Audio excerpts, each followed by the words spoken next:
प्रियात्मन सप्रेम जयजीत आदि मनुष्य जोगेश्वर परम पूज्य सत्य सम्राट सदगुरुदेव सिमनी जी का वचनामृत से एक बूंद। अध्याय 17 पुस्तक के गुलाम। आप जो कहते हैं वह किसी पुस्तक में लिखा है या वही कह रहे हैं? संसार में वही अधिक कहा जाता है। लोग कहते हैं हम इसे नहीं मानेंगे, यह हमारी किताब में नहीं लिखा है। लोग किताब ज्ञान चाहते हैं, अनुभवजन्य नहीं। किताब, पुस्तक, ग्रंथ और लेख सुनते सुनते तबीयत उब गई।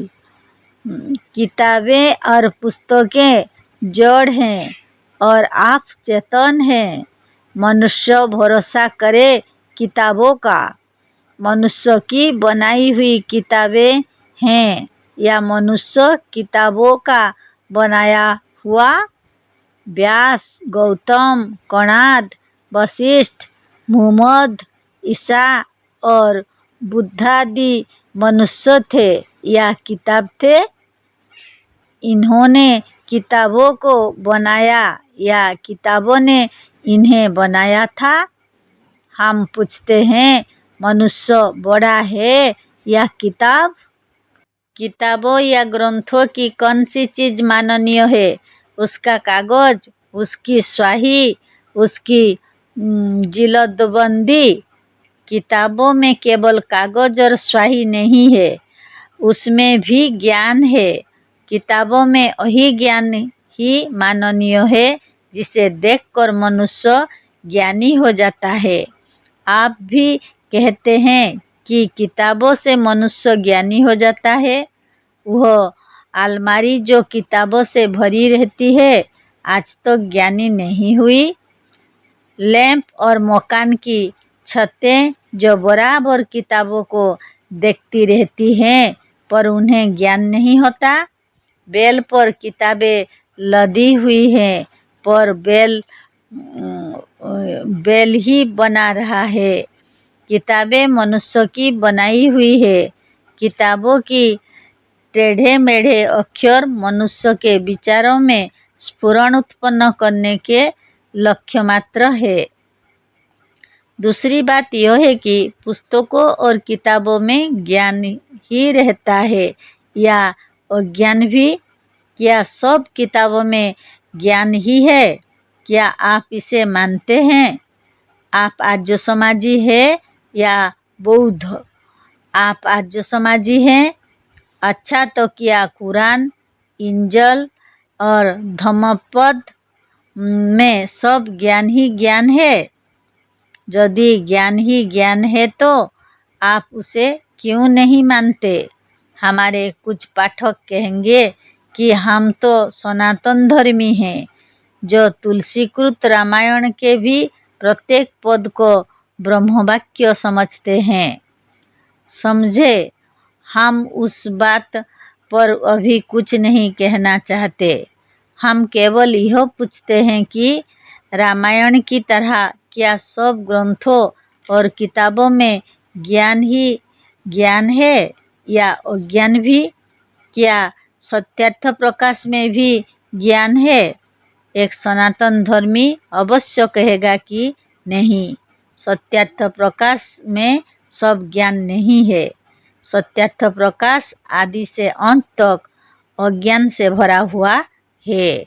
इससे यह साफ प्रकट होता है कि संसार में ऐसी असंख्य पुस्तकें हैं जिसमें अज्ञान है। अच्छा, तो अब यह बतलाइए कि किस पुस्तक में अज्ञान है और किस पुस्तक में ज्ञान है, इसे कौन बताता है? पुस्तकों की अच्छाई और बुराई को बतलाने वाला या समझने वाला कौन है? हम कहते हैं हमारी आत्मा या उसकी प्रतिनिधि स्वरूपिणी बुद्धि। मनुष्य स्वयं विचारता है कि अमुक पुस्तक अच्छी है, अमुक बुरी। पुस्तकों का परीक्षक मनुष्य है, पुस्तक मनुष्य के परीक्षक नहीं है। किताबों, पुस्तकों और ग्रंथों के रचयिता भी मनुष्य हैं। वेद अच्छा है या कुरान, इसे किसने निर्णय किया? मनुष्य ने। सत्यार्थ प्रकाश सत्य है या रामायण, इसे किसने जाना? मनुष्य ने। किताबें जड़ हैं, मनुष्य चेतन है। पुस्तक और ग्रंथ मनुष्य के गुलाम है, मनुष्य पुस्तकों का नहीं। पर आश्चर्य यह है कि मनुष्य ही ग्रंथों और किताबों का गुलाम हो रहा है। एक विचारवान मनुष्य यदि किसी दूसरे विचारवान मनुष्य से कुछ पूछता है तो इसका यह मतलब नहीं है कि वह पुरानी पुस्तकों की लिखी हुई बात को दोहरा दे, किंतु प्रश्नकर्ता यह जानना चाहता है कि उसका अपना अनुभव क्या है।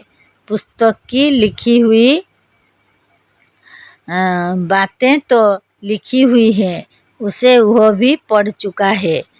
असंख्य मनुष्य अपने अनुभवों को लेकर मर जाते हैं और किसी पर उसे प्रकट नहीं करते हैं।